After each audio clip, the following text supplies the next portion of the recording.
Welcome to Burlap Teachers. Enjoy the video.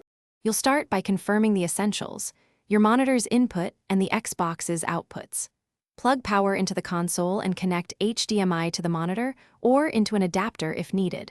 Sign into your Xbox account on the console so saved settings and profiles are ready.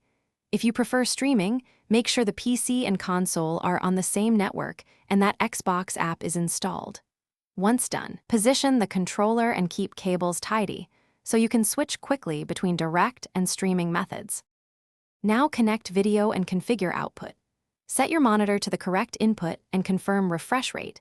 Higher is smoother for shooters and racers. On the Xbox, go to Display and Sound, choose Resolution and HDR settings matching the monitor, use Auto Detect if unsure. For PC streaming, open Xbox app and select streaming quality based on network bandwidth. Then route audio.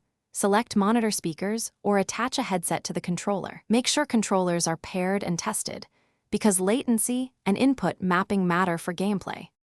Finish by testing a game and optimizing for performance. Lower in-game settings to reduce stutter, enable variable refresh or game mode on the monitor if available, and confirm controller responsiveness.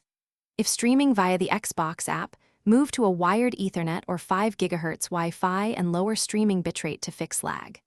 If you see no picture, swap HDMI cables, try another input, restart the console and monitor, and verify the HDMI port is active. One key troubleshooting tip: